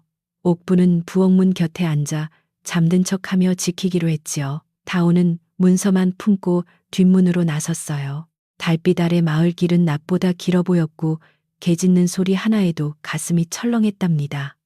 그녀는 쌓인 돌담 옆을 따라 몸을 낮추고 걸었어요. 발이 시리고 손은 떨렸지만 품속 문서가 그녀를 앞으로 밀었지요. 서당은 마을 우물 너머 오래된 느티나무 뒤편에 있었어요. 서당 훈장은 아직 잠들지 않고 등불 아래에서 책을 덮고 있었어요. 다온이 문 밖에서 조심히 부르자 그는 처음에는 놀란 얼굴로 문을 열었지요. 밤중에 대감댁 어린 하녀가 찾아온 것을 보고 그는 꾸짖기보다 먼저 다온의 젖은 치마 끝을 보았어요. 다온은 문서를 두 손으로 내밀며 말했답니다. 글을 읽어 주십시오. 아이들 목숨이 걸린 일인 듯합니다. 훈장은 그 말에 더 묻지 않고 다온을 안으로 들였어요. 늙은 등불이 문서 위로 흔들렸고 오래된 글자가 천천히 살아났지요. 훈장은 문서를 읽다가 여러 번 숨을 멈추었어요. 거기에는 오래전 궁에서 사라진 어린 피부치를 산길로 옮겼다는 기록과 세 곳에 나누어 둔 표식이 다시 만나면 숨겨진 진실을 밝힐 수 있다는 말이 적혀 있었답니다. 또한 그 일을 맡았던 신하의 이름 옆에는 대감댁과 이어지는 오래된 관직의 흔적이 남아 있었어요. 훈장은 문서를 덮고 다온을 오래 바라보았어요. 작은 손이 큰 문을 열 때는 혼자 밀지 말아야 한다고 그는 조용히 말했지요. 다오는 그 말에 처음으로 눈물을 글썽였어요. 훈장은 다음 날 대보름을 앞둔 마을 모임에서 이 일을 조심스럽게 확인하자고 했어요. 아직 모든 것을 크게 외치기에는 증거가 더 필요했지만 민석이 아이들을 떼어놓기 전에 여러 눈앞에서 표식이 나타나게 해야 한다는 뜻이었지요. 다오는 고개를 끄덕였어요. 아이들이 잠들어야 표식이 나타나고 달빛이 있어야 선명해진다는 것도 전했답니다. 훈장은 잠시 생각한 뒤 대감댁 마당에서 달맞이 준비가 있을 때가 좋겠다고 했어요. 그날은 사람들도 많고 누군가 몰래 아이를 옮기기 어려울 것이었지요. 다온이 다시 대감댁으로 돌아왔을 때 부엌은 아직 고요했어요. 옥부는 문 곁에 앉아 있었고 아이들은 무사히 잠들어 있었답니다. 하지만 광문 앞에는 누군가 다녀간 듯 작은 흙자국이 남아 있었어요. 옥부는 그것을 보고도 아무 말 없이 손가락으로 쓰러지웠지요. 다온은 품속 문서가 조금 더 무거워진 듯 느꼈어요. 이제 비밀은 다온 혼자만의 것이 아니었고 그만큼 더 위험해졌어요. 그러나 동시에 처음으로 누군가 함께 이 어둠 속을 걸어주고 있다는 생각에 마음 한편이 따뜻해졌답니다. 다음 날 난민석은 이름 없는 아이를 데려가겠다고 다시 찾아왔어요. 그는 이번에는 하인 둘까지 데리고 와서 더 이상 미룰 수 없다고 말했지요. 다오는 아이 앞에 무릎을 꿇고 앉아 고개를 숙였어요. 오늘 밤만 지나게 해주십시오. 아이가 어젯밤부터 열이 높아 움직이면 위험합니다. 그 말에 옥분도 곁에서 아이의 이마에 젖은 수건을 얹으며 맞장구 쳤답니다. 민석은 의심스러운 눈으로 아이를 보았지만 마님에게 병든 아이를 억지로 옮겼다가 탈이 나면 자신도 곤란하다는 생각을 했는지 물러섰어요. 해가 지자 마을에는 대보름을 앞둔 들뜬 기운이 번졌어요. 집집마다 마른 나무를 삶고 아이들은 달집에 쓸 솔가지를 모았지요. 대감댁에서도 마당을 쓸고 손님 맞을 자리를 정리했어요. 다오는 그 바쁜 틈에 아이들의 이불과 포대기를 살피며 마음을 다잡았답니다. 오늘 밤은 숨는 밤이 아니라 드러내기 위해 기다리는 밤이 될 것이었어요. 그녀는 겁이 나지 않는 것은 아니었지만 겁을 뒤로 밀어놓을 만큼 아이들의 숨소리가 소중했어요. 작은 숨셋이 바로 그녀의 용기였지요. 달이 떠오르기 전 훈장은 마을 어른들과 함께 대감댁을 찾아왔어요. 표면상으로는 대보름 인사를 드리러 온 것이었지만 그의 눈은 조용히 부엌 쪽을 향했답니다. 대감은 뜻밖의 방문의 마당으로 나왔고 마님도 마루에 앉아 손님을 맞았어요. 민석은 불편한 얼굴을 감추지 못했지요. 다오는 부엌문 안쪽에서 그 모습을 지켜보았어요. 아직 아이들은 깨어 있었고 표식도 나타나지 않았어요. 모든 것은 밤이 더 깊어지고 아이들이 잠들고 달빛이 마당 한가운데 닿을 때를 기다려야 했답니다. 그 사이 민석은 몰래 하인 하나에게 눈짓했어요. 하인은 부엌 뒤쪽으로 돌아가려 했지만 옥분이 이미 장독대 앞에 서 있었지요. 옥분은 마른 고추 바구니를 들고 있으면서도 길을 비켜주지 않았어요. 하인이 비키라고 낮게 말하자 그는 태연히 장맛은 오래 지킨 사람이 안다고 한마디 했답니다.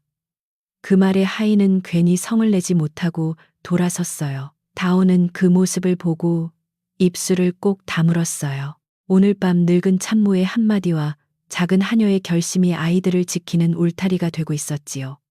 아이들은 마침내 하나둘 잠들기 시작했어요. 여는 다온의 무릎에 기대 눈을 감았고 솔은 작은 숨을 고르게 내쉬었지요. 이름 없는 아이도 달빛이 얼굴에 닿자 편안해진 듯 손을 폈답니다. 다온은 새 아이를 이불째 조심히 안아 부엌문 가까이 옮겼어요. 마당에서는 아직 어른들의 말소리가 이어졌지만 그녀의 귀에는 아이들 숨소리만 크게 들렸어요. 곧 달빛이 문턱을 넘어 아이들의 몸 위에 내려앉았고 연애 등에서 가장 먼저 붉은 표식이 천천히 피어올랐어요. 다오는 가슴이 떨렸지만 이번에는 물러서지 않았어요. 솔의 어깨 뒤에도 두 번째 표식이 떠올랐고 이름 없는 아이의 손바닥에는 세 번째 빛이 선명하게 맺혔지요. 새 빛은 부엌 어둠 속에서만 머물지 않고 달빛을 따라 마당 쪽으로 희미한 붉은 그림자를 비추었답니다.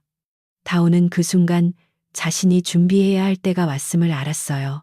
그녀는 문서와 비단 조각을 품에 넣고 새 아이의 이불을 단단히 감쌌어요. 그리고 처음으로 부엌 문 밖 많은 사람들이 있는 마당을 향해 조용히 발을 내디뎠지요. 마당의 이야기 소리는 다운이 나타나자 서서히 낮아졌어요. 어린 하녀가 아이 셋을 안고 달빛 아래 선 모습은 누구에게나 낯설고 이상했답니다. 민석은 얼굴이 하얗게 변해 급히 앞으로 나오려 했지만 훈장이 먼저 한 걸음 움직여 다운 곁에 섰어요. 옥분도 부엌문 뒤에서 나와 장독대 옆을 지켰지요. 다운은 두려움에 목이 막혔지만 새 아이의 이불 사이로 붉은 빛이 번지는 것을 보고 다시 숨을 골랐어요. 오늘 밤 보이지 않는 것을 보이게 해야 한다는 생각만이 그녀를 붙들었답니다. 다운은 아직 모든 말을 꺼내지 않았어요. 하지만 그녀의 품 안에서 붉은 도장은 점점 더 밝아지고 있었고 마당에 모인 사람들의 눈도 하나둘 그 빛을 향해 움직이기 시작했지요. 대감은 마루 끝에서 몸을 앞으로 기울였고 마님은 손에 들고 있던 염주를 멈추었어요. 민석은 입술을 깨물며 다운에게 다가오려 했지만 훈장의 조용한 시선 앞에서 멈춰 설 수밖에 없었답니다. 다운은 품속 문서를 꼭 쥐었어요. 숨겨진 일이 이제 더는 창고 밑 어둠에만 머물지 않을 것이었어요. 그 밤 다온은 자신이 작은 하녀라는 사실을 잊지 않았어요. 다만 작은 사람이 보았다고 해서 진실까지 작아지는 것은 아니라는 것을 알게 되었지요. 그녀는 달빛 아래에서 고개를 들어 대감과 마을 어른들을 바라보았어요. 아직 말은 시작되지 않았고 죄를 지은 사람도 아직 자리를 떠나지 않았어요. 그러나 붉은 표식은 이미 새아이의 잠든 몸 위에서 한데 모이기 시작했고 오래 묻혀있던 세자의 그림자도 조용히 마당으로 걸어 나오고 있었답니다. 다오는 떨리는 목소리를 가다듬으며 다음 순간 모든 사람 앞에서 문서를 펼 준비를 했어요. 다온이 문서를 펼치려는 순간 마당의 바람이 한 번 낮게 지나갔어요. 대보름을 앞둔 밤이라 달빛은 둥글고 맑았고 그 빛은 아이들의 이불 위에 조용히 내려앉았지요. 사람들은 처음에는 어린 하녀가 왜 마당 한가운데 나왔는지 몰라 웅성거렸지만 곧 아이들 몸에서 번지는 붉은 빛을 보고 말을 잃었답니다. 연애 등에서 나온 둥근 선솔에 어깨에서 뻗은가는 줄기, 이름 없는 아이의 손바닥에서 맺힌 점이 서로를 향해 천천히 이어졌어요. 그 빛은 불길처럼 거칠지 않았어요. 오히려 오래 닦은 옥처럼 은근하고 깊은 우물 속 달빛처럼 차분했지요. 세 아이는 모두 잠들어 있었고 다온의 품 안에서 작은 숨을 고르게 쉬고 있었어요. 그런데 그 잠든 몸 위로 떠오른 붉은 문양은 마치 살아있는 것처럼 조금씩 맞물렸답니다. 마당 사람들은 발끝을 움직이지 못했어요. 아무리 말 많은 종들도 그 순간만큼은 입을 다물었고 마님도 손에 쥔 염주를 더는 굴리지 못했지요. 민석은 가장 먼저 정신을 차린 사람처럼 앞으로 나섰어요. 그는 큰 소리로 어린 하녀가 수작을 부린다. 아이들에게 붉은 물을 발라 사람들을 속이려 한다고 말했지요. 그러나 그의 목소리는 평소처럼 매끄럽지 못하고 끝이 자꾸 떨렸답니다. 다오는 겁이 났지만 뒤로 물러서지 않았어요. 그녀는 아이들을 더 단단히 품에 안고 훈장에게 배운 대로 문서를 두 손으로 펼쳐 보였지요. 종이장은 오래되어 누렇게 변했지만 달빛 아래 글자들은 이상하리만치 또렷하게 보였어요. 훈장이 앞으로 나와 문서를 받아들었어요. 그는 마당 사람들 앞에서 천천히 글을 읽기 시작했지요. 오래전 궁에서 사라진 어린 피부치를 지키기 위해 세 곳으로 나누어 숨겼고 세 표식이 한자리에 모이면 진실을 밝힐 수 있다는 내용이었답니다. 사람들은 숨을 죽였어요. 대감은 마루 끝에서 내려와 한 걸음씩 가까이 다가왔고 마님은 얼굴이 창백해져 옆 기둥을 짚었지요. 민석은 훈장의 손에서 문서를 빼앗으려 했지만 마을 어른들이 조용히 그의 앞을 막아섰어요. 다오는 품속에서 비단 조각도 꺼냈어요. 비단은 낡고 작았지만 한쪽 끝에 남은 붉은 도장은 아이들의 몸 위에 떠오른 문양과 같은 뿌리를 가진 듯했지요. 훈장은 비단을 달빛에 비추어 보며 낮게 탄식했어요. 이 도장은 아무 집에서나 새길 수 있는 것이 아닙니다. 그 말에 마당이 다시 술렁였답니다. 대감은 비단 조각을 받아보고 한참 동안 아무 말도 하지 못했어요. 그의 손가락은 굳은 나뭇가지처럼 떨렸고 눈가에는 깊은 주름이 더 짙어졌지요. 그때 옥분이 앞으로 나왔어요. 그는 평생 부엌과 아궁이 곁을 지킨 사람처럼 허리는 조금 굽었지만 걸음은 흔들리지 않았답니다. 사람들은 참모가 왜 이 자리로 나오는지 몰라 고개를 돌렸어요. 옥분은 아이들의 붉은 표식과 비단 조각을 차례로 바라본 뒤 아주 낮고 또렷한 목소리로 말했지요. 궁 안에서 오래전 본 도장입니다. 그 한마디에 마당 공기가 얼어붙은 듯했어요. 옥분은 더 많은 말을 하지 않았지만 그 짧은 증언 하나가 민석의 거짓말보다 훨씬 무겁게 내려앉았답니다. 민석은 급히 웃음을 지으며 옥분을 몰아세웠어요. 늙은 참모가 무엇을 안다고 궁 이야기를 하느냐. 부엌에서 죽이나 끓이던 사람이 감히 이런 일을 말하느냐. 그의 말은 날카로웠지만 마당 사람들의 표정은 이미 달라져 있었지요. 옥분은 고개를 숙이지 않고 대답했어요. 그릇을 오래 닦은 손도 묻은 피는 알아본다. 그 말이 떨어지자 마님이 숨을 들이켰고 대감은 민석을 처음 보는 사람처럼 바라보았답니다. 다오는 옥분의 뒤에 서서 처음으로 자기 곁에 든든한 벽이 생긴 듯 느꼈어요.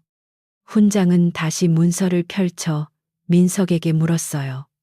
이 문서는 옛 창고 바닥 밑에서 나왔습니다. 그 자리를 아는 사람은 많지 않았을 터인데 어찌하여 오늘 낮부터 그곳을 살피셨습니까? 민석의 얼굴이 굳었어요. 그는 곧바로 대답하지 못하고 시선을 피했지요.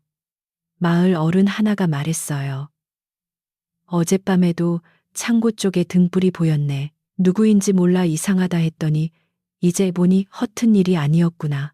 작은 목소리들이 여기저기서 일어났고 민석의 발밑은 점점 좁아졌답니다. 민석은 끝내 다온을 가리키며 소리쳤어요. 저 계집아이가 훔쳐온 것이다. 아이들을 데려와 집안을 어지럽히고 문서까지 훔쳐 사람들을 속인다. 다오는 그 말에 가슴이 아팠지만 이번에는 울지 않았어요. 그녀는 고개를 깊이 숙인 채 말했지요. 제가 훔친 것은 없습니다. 버려진 아이를 버리지 않았고 보이는 빛을 숨기지 않으려 했을 뿐입니다. 그 말은 크지 않았지만 마당 끝까지 조용히 퍼졌답니다. 사람들은 그 아이의 목소리에 비난보다 진심이 더 많이 담겨 있음을 느꼈어요. 그때 아이들의 붉은 문양이 한층 밝아졌어요. 새 표식은 더 이상 따로 빛나지 않고 아이들 위의 달빛 속에서 하나의 큰 도장 모양으로 겹쳐졌지요. 그 모양은 비단 조각의 낡은 도장과 꼭 맞아 떨어졌답니다. 훈장은 비단을 그 빛 가까이 가져갔고 마당 사람들은 숨을 멈춘 채 지켜보았어요. 비단에 희미하던 붉은 자국이 순간 선명하게 살아났고 오래 묻혀있던 선들이 달빛 속에서 다시 이어졌어요. 대감은 그 모습을 보고 무릎이 꺾일 듯 몸을 흔들었지요. 대감은 민석을 향해 낮고 무거운 목소리로 물었어요. 이 문서와 비단을 네가 숨겼느냐? 민석은 입술을 깨물고 고개를 저었지만 눈빛은 이미 답을 말하고 있었답니다. 대감은 다시 물었어요. 아이들을 흩어놓으려 한 것도 너의 생각이냐? 이번에는 마당 사람들의 시선까지 한꺼번에 민석에게 꽂혔지요. 민석은 더는 태연한 얼굴을 유지하지 못했어요. 그는 억울하다는 듯 손을 벌렸지만 손끝이 바람에 떨리는 나뭇잎처럼 흔들리고 있었답니다. 그러자 하인 하나가 조심스레 앞으로 나왔어요. 낮에 부엌 뒤로 가려다 옥분에게 막혔던 그 하인이었지요. 그는 겁먹은 얼굴로 민석을 보다가 대감 앞에 무릎을 꿇었어요. 날이 저는 명을 받고 아이 하나를 따로 옮기려 했습니다. 어디로 보내는지는 모르나 셋이 함께 있으면 큰일이 난다고 들었습니다. 마당은 다시 술렁였고 민석은 하인을 향해 눈을 부릅떴어요. 하지만 이미 늦었답니다. 거짓말은 오래 버틸 수 있어도 여러 사람의 눈앞에서 드러난 사실 앞에서는 금세 힘을 잃는 법이지요. 마님은 그제야 자신의 말이 얼마나 위험한 손에 얹혀 있었는지 깨닫고 입술을 떨었어요. 그는 다운을 보았다가 아이들을 보았고 다시 대감의 얼굴을 보았지요. 나는 그저 집안을 조용히 하려 했을 뿐입니다. 하고 마님이 작게 말했지만 그 말은 누구의 마음도 편하게 하지 못했답니다. 대감은 무겁게 고개를 저었어요. 조용히 덮으려 한 일이 더 큰 울음을 불렀구나. 그 목소리에는 꾸짖음보다 깊은 후회가 깔려 있었어요. 다오는 그 말을 듣고도 아무 말 없이 아이들의 이불만 여몄지요. 민석은 마지막으로 빠져나갈 길을 찾으려 했어요.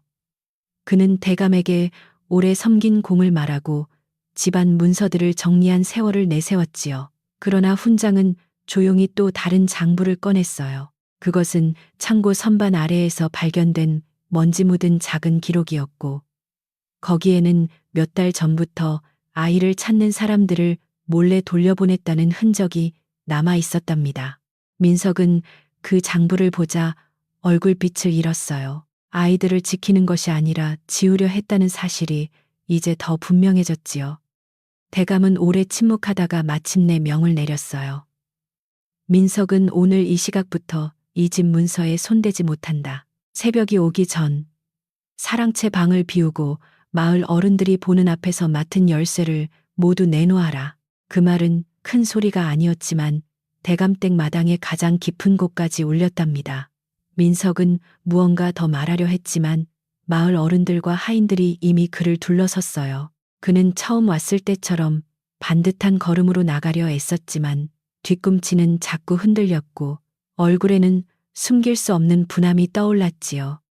민석이 사랑채 쪽으로 물러나자 마당에 남은 사람들은 그제야 크게 숨을 쉬었어요.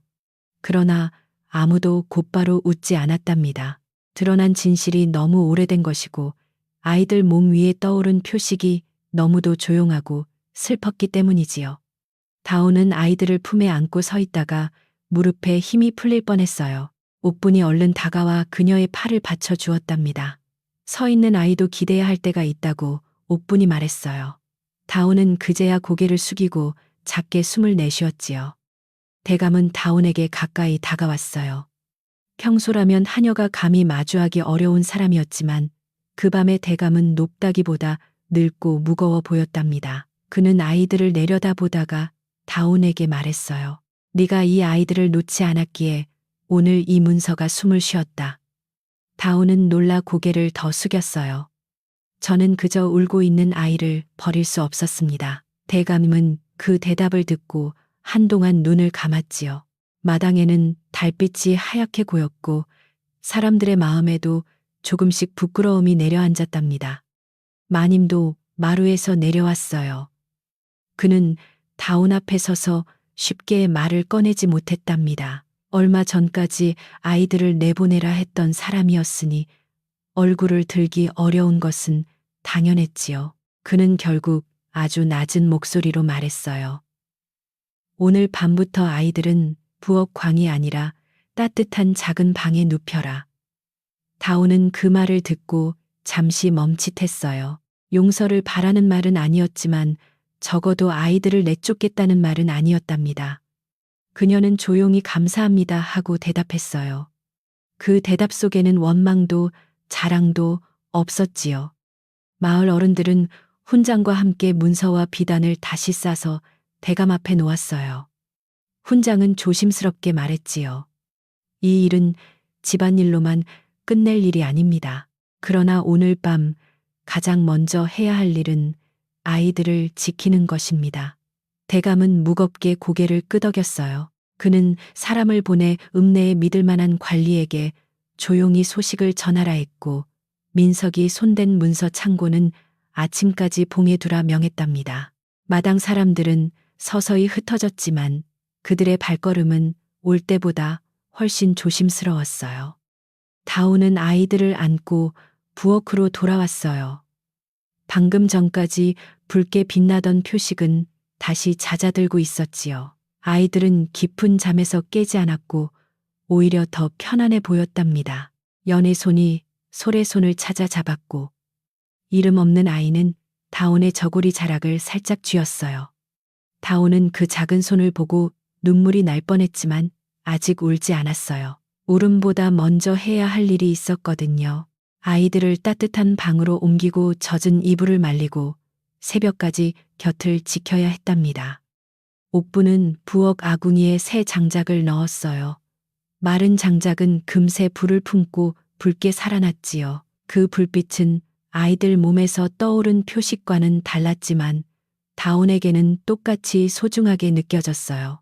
하나는 진실을 밝혀주는 빛이고 하나는 몸을 데워주는 빛이었답니다. 옥부는 솥에 물을 붓고 남은 쌀을 조금 넣어 묽은 죽을 끓였어요. 큰일 뒤에는 따뜻한 것이 먼저다 하고 그는 말했지요. 다오는 그 말을 들으며 아이들의 젖은 머리카락을 손가락으로 가지런히 쓸어 주었어요. 밤이 더 깊어지자 대감댁의 소란도 천천히 가라앉았어요. 사랑채 쪽에서는 민석이 열쇠를 내놓는 소리가 들렸고 하인들이 낮은 목소리로 물건을 옮겼지요. 그러나 부엌 안은 전보다 훨씬 따뜻했어요. 옥부는 작은 상에 죽을 담아 다온 앞에 놓았고 다온은 아이들을 차례로 살핀 뒤에야 숟가락을 들었답니다. 죽은 특별한 맛이 나지 않았지만 오늘 밤만큼은 세상 어떤 음식보다 깊게 목을 넘어갔어요. 다온은 한 숟가락씩 먹으며 마음속으로 아이들에게 말했지요. 이제 조금은 괜찮아졌다고요. 새벽이 가까워질 무렵 대감댁 마당에는 하얀 서리가 내렸어요.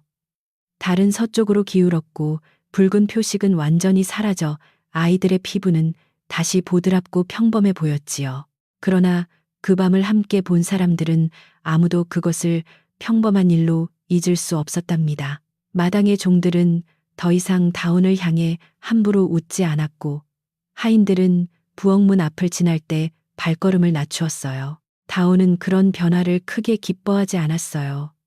다만 아이들이 더는 쫓겨나지 않는다는 사실만으로 가슴이 조용히 놓였지요.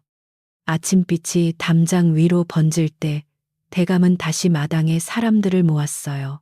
그는 민석이 맡았던 열쇠 꾸러미를 회수했고 창고와 문서방을 마을 어른들이 함께 확인하게 했답니다. 민석은 더는 마당 한가운데 서지 못하고 문간 가까이에 머물렀어요. 그의 얼굴에는 지난밤의 분함이 남아 있었지만 아무 말도 하지 못했지요. 대감은 조용히 선언했어요. 이 집은 오늘부터 저 아이들을 내치지 않는다. 숨겨진 일을 밝힐 때까지 모두가 입과 손을 조심하라.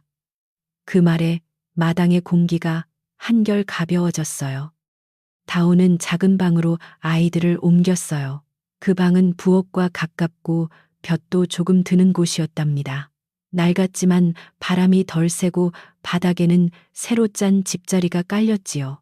여는 잠에서 깨방을 낯설게 둘러보았고 솔은 새 이불에 감촉이 좋은지 손바닥으로 몇 번 문질렀어요.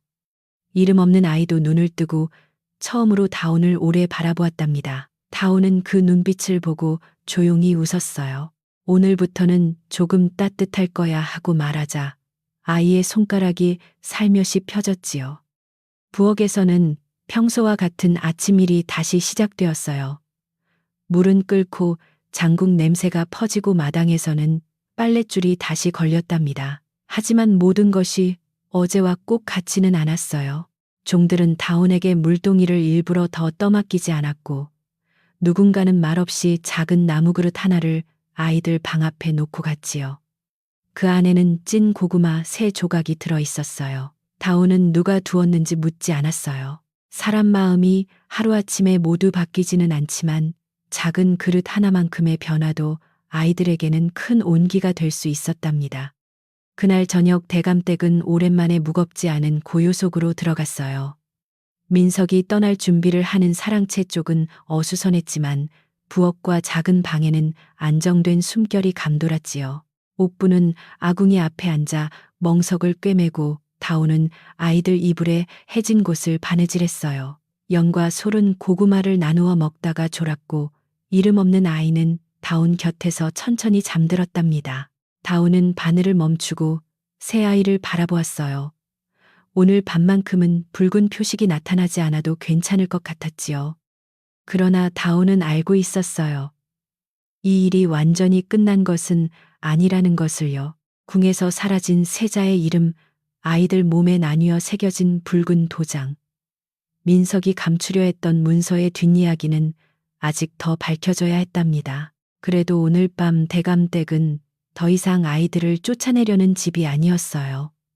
다오는 그 사실만으로도 오래 눌렸던 어깨가 조금 내려앉는 것을 느꼈지요. 그녀는 아이들의 이불을 마지막으로 여며 주고 부엌문 밖에 걸린 둥근 달을 바라보았어요. 달빛은 어제보다 한결 부드러워 보였답니다. 그날이 지나고 사흘째 되는 아침, 대감댁 앞길에는 아직 이른 안개가 낮게 깔려 있었어요. 밤새 서리가 내려 담장 밑 풀잎마다 하얀 가루가 앉았고 우물가의 물소리도 평소보다 조용하게 들렸지요. 다오는 작은 방에서 새 아이의 이불을 차례로 걷어보며 숨소리를 살폈어요. 여는 솔의 손을 잡은 채 잠들어 있었고 이름 없는 아이는 다온의 손가락을 가볍게 쥐고 있었답니다. 그 작은 힘이 다온에게는 어떤 큰 약속처럼 느껴졌어요. 대감은 지난밤 이후로 집안의 문을 조심스럽게 지키게 했어요. 민석은 새벽 전에 사랑채를 비웠고 그의 방에서 나온 장부와 열쇠들은 마을 어른들이 보는 앞에서 묶여 안채 마루 위에 놓였지요. 사람들은 여전히 크게 말하지 않았지만 말없는 눈빛으로 많은 것을 나누었답니다. 누군가는 부끄러워 고개를 숙였고 누군가는 다온이 지나갈 때 슬그머니 길을 비켜주었어요. 다온은 그런 변화에 익숙하지 않아 더 조용히 움직였어요. 그녀가 바라는 것은 칭찬이 아니라 아이들의 평안한 아침이었으니까요. 그날 낮 무렵 읍내로 보낸 사람이 돌아왔어요. 그는 흙먼지를 묻힌 신을 털지도 못하고 대감 앞에 엎드렸지요. 궁에서 오래 일한 내관과 상궁이 이곳으로 오고 있으며 오래전 사라진 피부치에 관한 표식 이야기를 듣고 크게 놀랐다는 소식이었어요. 대감댁 사람들은 다시 술렁였답니다. 궁이라는 말은 산골 마을 사람들에게 멀고도 높은 곳이었으니까요. 다오는 그 말을 들으며 품속에서 아이의 포대기를 더 단단히 여몄어요. 높은 이름보다 먼저 지켜야 할 것은 여린 몸의 따뜻함이라고 생각했지요. 궁에서 온 사람들은 해가 기울 무렵 대감댁에 도착했어요. 늙은 내관은 흰 수염이 턱 아래로 곱게 내려와 있었고 함께 온 상궁은 눈가에 깊은 주름이 있었지만 걸음은 단정했답니다. 그들은 소슬대문을 지나 마당에 들어서자마자 먼저 대감에게 예를 갖추었고 곧 아이들이 있는 작은 방 쪽을 바라보았어요. 마당 사람들은 숨을 죽였지요. 다오는 아이 셋을 곁에 두고 방 앞에 무릎을 꿇었어요. 그녀의 손은 조금 떨렸지만 눈빛은 밤마다 붉은 표식을 지켜본 사람답게 맑았답니다. 상궁은 방 안으로 들어와 아이들을 오래 바라보았어요. 그는 먼저 연의 이마를 살며시 만지고 솔의 작은 손가락을 펴보았으며 마지막으로 이름 없는 아이의 손바닥 위에 손을 얹었지요. 그 순간 상궁의 눈가가 흔들렸답니다. 낮에는 아무 표식도 보이지 않았지만 그는 마치 오래전 잃어버린 향기를 맡은 사람처럼 아이의 옷자락을 조심히 들추었어요. 비단 조각이 나오자 상궁은 두 손으로 그것을 받쳐들고 한동안 말을 잇지 못했어요. 다오는 그 침묵 속에 깊은 슬픔이 들어있음을 느꼈지요. 늙은 내관도 비단 조각을 받아보았어요. 그는 붉은 도장의 낡은 선을 손끝으로 따라가다가 눈을 감았답니다. 이것은 잊힌 것이 아니라 숨겨진 것이었구나. 그의 한마디가 방 안에 낮게 내려앉았어요. 대감은 고개를 숙였고 마님은 문 밖에서 손수건을 꼭 쥐었지요. 내관은 이어 문서를 펼쳐 천천히 확인했어요. 글자를 읽을수록 그의 어깨가 무겁게 내려앉았고 마침내 그는 방바닥에 두 손을 짚은 채 깊이 절했답니다. 잃어버린 세월 앞에서 높은 사람도 낮아질 수밖에 없었어요. 밤이 되어 달이 떠오를 때까지 모두가 기다리기로 했어요. 상궁은 새 아이가 함께 잠들어야 표식이 나타난다는 말을 듣고 고개를 끄덕아녔지요. 다오는 아이들을 너무 많이 지켜보는 눈들이 걱정되어 조심스레 말했어요. 아이들이 놀라지 않게 해주십시오. 상궁은 다온을 바라보다가 부드럽게 대답했답니다. 오늘 밤 가장 먼저 지켜야 할 것은 아이들의 잠이다. 그 말에 다온은 처음으로 조금 마음이 놓였어요. 높은 곳에서 온 사람이 아이들의 숨소리부터 헤아려 주었기 때문이지요. 그날 밤 작은 방에는 등잔 하나만 낮게 켜두었어요. 대감과 마님 훈장과 옥분 늙은 내관과 상궁, 그리고 마을 어른 몇이 문밖과 마루에 조용히 앉았지요. 아무도 큰 소리로 말하지 않았고 기침조차 손으로 막았답니다. 다오는 새 아이를 나란히 눕히고 이불을 덮어주었어요. 여는 낮 동안 낯선 얼굴들을 보느라 피곤했는지 금세 잠들었고 솔도 누나의 숨소리에 맞추어 눈을 감았어요. 이름 없는 아이는 한참 다온을 보다가 천천히 잠에 빠졌답니다. 달빛이 창호지를 지나 방바닥에 희미하게 퍼졌어요. 처음에는 아무 일도 일어나지 않는 듯 했지요. 사람들은 조급해하지 않으려 애썼고 다오는 아이들의 이불 끝을 잡은 채 숨을 낮추었답니다. 그러다 연이 등허리 쪽에서 아주 옅은 붉은 기운이 떠올랐어요. 곧 솔의 어깨 뒤에도 같은 빛이 맺혔고 이름 없는 아이의 손바닥에는 또렷한 점이 생겨났지요. 새 빛은 천천히 서로를 향해 움직이는 것처럼 보였어요. 방 안에 있던 사람들은 그 조용한 광경 앞에서 아무 말도 하지 못했답니다. 상궁은 붉은 표식을 보는 순간 두 손으로 입을 막았어요. 그의 눈에서는 소리 없는 눈물이 흘러내렸지요. 늙은 내관도 고개를 숙이고 어깨를 떨었답니다. 새 표식은 지난밤처럼 하나의 도장 모양으로 겹쳐졌고 비단 조각의 낡은 무늬와 더없이 닮아 있었어요. 훈장은 그것을 보고 깊이 숨을 들이쉬었고 대감은 벽을 짚은 채 눈을 감았지요. 누구도 더는 아이들을 주운 아이나 낮은 하녀가 끌고 온 짐이라 부를 수 없었어요. 그 몸 위에는 오랜 궁의 눈물이 조용히 살아 있었답니다. 내관은 한참 뒤에야 낮은 목소리로 말했어요. 오래전 어지러운 밤에 세자의 행방이 끊겼고 그를 따르던 충직한 사람이 어린 피부치들을 여러 길로 나누어 숨겼다고 했지요. 함께 있으면 들킬까 두려웠고 흩어지면 잊힐까 두려워 표식을 세 곳에 나누어 남겼다는 이야기도 전했답니다. 그 말은 오래된 바람처럼 방안을 천천히 지나갔어요. 다오는 그 모든 말을 다 이해하지 못했지만 한 가지는 알았어요. 버려진 듯 보였던 아이들은 사실 누군가 살리려 애쓴 마지막 숨결이었다는 것을요. 상궁은 이름 없는 아이를 바라보며 아주 조심스럽게 말했어요. 이 아이에게는 오래전 궁에서 지어둔 전명이 있었습니다. 그러나 오늘까지 살아온 길은 내 품이 지켰구나. 다오는 놀라고 가도를 들었지만 상궁은 아이를 빼앗듯 안으려 하지 않았어요. 대신 그는 아이의 이불을 조금 더 여며 주었지요. 그 손길을 보고 다온의 눈가도 젖어들었답니다. 높은 곳에서 온 사람이라면 당장 데려갈 줄 알았는데 상궁은 먼저 아이가 깨지 않게 조심했어요. 그 배려가 다온의 긴 두려움을 조금 녹였지요. 밤이 깊어 표식이 잦아든 뒤 모두가 마루로 나왔어요. 대감댁 마당에는 달빛이 고르게 깔려 있었고 장독대의 그림자는 길게 누워 있었답니다. 내관은 대감에게 숨겨진 문서와 민석의 장부를 함께 궁으로 보내야 한다고 말했어요. 하지만 아이들 일은 서두르지 않겠다고 했지요. 진실을 밝히는 길이 아이들의 잠을 깨워서는 안 됩니다. 그 한마디에 혼장도 조용히 고개를 끄덕였어요. 다오는 마루 아래에 서서 그 말을 들으며 처음으로 어른들의 결정이 아이들 편에 서 있는 것을 보았답니다. 마님은 밤이 끝나기 전에 다온을 따로 불렀어요. 그는 오래 망설이다가 작은 보자기 하나를 내밀었지요. 안에는 부드러운 소곶감과 아이들 이불에 덧댈 무명천이 들어 있었답니다. 마님은 다온의 눈을 똑바로 보지 못하고 말했어요. 내가 두려워서 차갑게 굴었다. 두려움이 옳은 일은 아니었구나. 다온은 보자기를 받으며 깊이 절했어요. 마음속 상처가 단번에 사라진 것은 아니지만 아이들이 추위에서 멀어진다면 그 보자기는 고마운 물건이었지요. 다온은 원망을 길게 붙드는 아이가 아니었답니다. 민석이 남기고 간 흔적은 며칠 동안 하나씩 정리되었어요.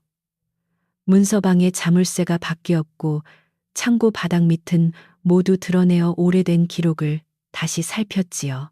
마을 어른들과 훈장이 함께 확인하니 민석이 숨긴 것은 비단과 문서만이 아니었어요. 아이들을 찾으러 온 사람들을 돌려보낸 말 궁의 소식을 막은 흔적, 대감의 눈을 속인 장부들이 차례로 드러났답니다. 대감은 그 모든 것을 보며 깊이 부끄러워했어요. 집이 크다고 해서 그 안의 그늘까지 저절로 밝아지는 것은 아니라는 걸 뒤늦게 깨달은 것이지요. 다온의 자리는 조금씩 달라졌어요. 여전히 그녀는 부엌길을 도왔고 물도 길었고 아궁이 앞에서 재도 쓸었답니다. 하지만 이제 사람들은 그녀를 부를 때 함부로 낮추지 않았어요. 누군가는 다온에게 아이들 어미 같은 마음을 가진 애라고 했고 또 누군가는 작은 손이 큰 집안을 살렸다고 말했지요. 다온은 그런 말을 들으면 얼굴을 붉히고 얼른 고개를 숙였어요. 그녀는 자신이 큰일을 했다고 생각하지 않았답니다. 그저 산길에서 울던 아이를 버리지 않았고 밤마다 보이는 붉은 빛을 외면하지 않았을 뿐이었어요. 아이들은 따뜻한 방에서 조금씩 살이 올랐어요. 연은 먼저 웃음을 되찾았고 솔은 작은 나무공을 굴리며 누나를 따라다녔지요. 이름 없는 아이도 어느 날부터는 다온이 방에 들어오면 눈으로 따라오기 시작했답니다. 상궁은 아이의 궁 이름을 조심스레 알려주었지만 다온은 당분간 그 이름을 크게 부르지 않았어요. 아이에게는 높은 이름보다 편안한 낮잠과 따뜻한 죽이 먼저 필요했으니까요. 그래서 다온은 아이를 바라보며 별아하고 작게 불렀어요. 산길 어둠 속에서도 사라지지 않았다는 뜻이었지요. 궁에서 온 사람들은 오래 머물지 않았지만 떠나기 전 다시 대감댁 마당에 섰어요. 내관은 아이들을 데려가겠다고 서두르지 않았고 먼저 궁으로 돌아가 안전한 길을 마련하겠다고 했답니다. 상궁은 다온에게 작은 놀이개 하나를 건네려 했지만 다온은 두 손을 모으고 조심히 사양했어요. 아이들 약과 이불이면 충분합니다. 상궁은 그 말을 듣고 오히려 더 깊이 절했지요. 내 마음이 이미 가장 큰 물건을 지니고 있구나. 다온은 그 뜻을 다 알지 못해도 가슴이 따뜻해졌어요. 그들이 떠나는 날 마을 사람들도 길가에 조용히 섰어요. 예전에는 소문을 키우던 잎들이 이제는 낮은 축복을 나누었답니다. 방앗간 노인은 하늘이 작은 아이를 통해 큰 말을 전했구나 하고 중얼거렸고 우물가 안악은 다온에게 삶은 달걀 몇 알을 보자기에 싸주었지요. 다온은 연신 고개를 숙였어요. 장터에서 팔려오던 날 사람들의 눈초리는 차가웠고 등은 너무 무거웠답니다. 그런데 이제 그 등에는 여전히 아이들이 있었지만 무게는 조금 달라졌어요. 짐이 아니라 지켜야 할 사랑의 무게였지요. 대감댁은 시간이 지나며 다시 일상의 소리를 되찾았어요. 새벽이면 닭이 울고 부엌에서는 도마 소리가 나고 마당에서는 빨래 터는 소리가 들렸답니다. 그러나 그 모든 소리 사이에는 예전보다 부드러운 틈이 생겼어요. 마님은 가끔 아이들 방 앞에 따뜻한 배숙을 놓고 갔고 대감은 훈장에게 부탁해 다온도 밤마다 조금씩 글을 배우게 했지요. 다온은 처음에는 손사래를 쳤지만 훈장은 지킨 것을 기록하려면 눈도 손도 배워야 한다고 말했어요. 다온은 그 말을 듣고 부끄럽게 웃으며 붓을 잡았답니다. 옥부는 여전히 부엌을 지켰어요. 그는 다온이 글자를 익히느라 늦게까지 깨어 있으면 따뜻한 물 한 사발을 내밀었지요. 마른 목으로는 좋은 말도 오래 못 간다 하고 말하는 것이 그의 습관이 되었답니다. 다온은 그 말을 들을 때마다 산길에서 별이를 안고 돌아오던 날을 떠올렸어요. 그때 자신이 혼자였다고 생각했지만 사실은 옥분의 눈과 마음이 처음부터 곁에 있었다는 것도 이제는 알았지요. 다온에게 옥분은 부엌의 늙은 참모가 아니라 어둠 속에서 불씨를 지켜준 사람이었답니다. 계절은 천천히 봄으로 넘어갔어요. 담장 밑 얼음이 사라지고 장독대 옆에는 작은 풀잎이 돋았지요. 아이들은 햇볕 드는 마당 한쪽에서 놀 수 있게 되었어요. 연은 솔의 손을 잡고 조심조심 걷게 했고 별이는 다온의 무릎에 앉아 바람에 흔들리는 빨랫줄을 바라보았답니다. 다온은 그 모습을 보며 이상하게 마음이 고요해졌어요. 세상에는 아직 밝혀야 할 일도 멀리서 올 소식도 남아 있었지만 이 순간만큼은 아이들의 웃음소리와 봄바람만 있으면 충분했지요. 어느 저녁 궁에서 다시 소식이 왔어요. 오래전 세자와 관련된 억울한 기록들이 다시 살펴지고 있으며 민석이 숨긴 일도 정식으로 다루어질 것이라는 말이었답니다. 대감은 그 편지를 받고 한참 마당을 걸었어요. 그는 다온을 불러 네가 아니었다면 이 집도 저 아이들도 오래된 이름도 모두 어둠에 묻혔을 것이다 라고 말했지요. 다온은 당황하여 고개를 저었어요. 저는 다만 아이들이 추운 곳에 있지 않기를 바랐습니다. 대감은 그 말을 듣고 조용히 미소 지었답니다. 때로 큰일은 그런 작은 바람에서 시작되는 법이었어요. 그날 밤 대그른댁 부엌에서는 오래간만에 모두가 함께 먹을 죽이 끓었어요. 옥부는 흰쌀을 조금 더 넣었고 마님은 말없이 말린 대추를 가져다 주었지요. 훈장도 초대되어 낮은 상 앞에 앉았고 마을 어른 몇도 부엌문 가까이에서 따뜻한 그릇을 받아들었답니다. 다온은 아이들 그릇에 먼저 죽을 식혀 담아주었어요. 연은 조심히 숟가락을 잡았고 솔은 입가에 죽을 묻히며 웃었으며 별이는 다온이 떠주는 한 숟가락을 천천히 삼켰어요. 그 작은 저녁은 어떤 잔치보다 깊고 따뜻했지요. 밥을 먹은 뒤 마당에는 조용한 밤이 내려앉았어요. 사람들은 하나둘 돌아가고 부엌 불도 낮아졌답니다. 다온은 아이들을 작은 방에 눕히고 이불을 덮어주었어요. 그 밤에도 달빛은 창호지에 희미하게 걸렸지만 붉은 표식은 나타나지 않았지요.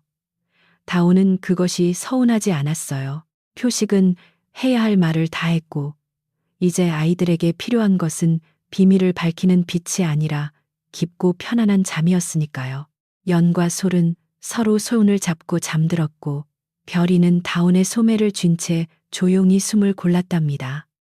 다온은 방 안쪽에 앉아 오래도록 아이들의 얼굴을 바라보았어요. 장터에서 팔려오던 날의 먼지 산길, 돌탑 아래의 차가운 바람, 부엌, 어둠 속에 떠오르던 붉은 빛 마당, 사람들의 놀란 눈빛이 차례로 떠올랐다가 사라졌지요.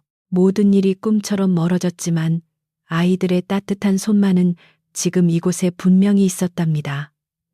다온은 작게 웃었어요. 낮은 자리에 있어도 누군가를 끝까지 품으면 그 품 안에서 길이 열릴 수 있다는 것을 이제는 알 것 같았어요.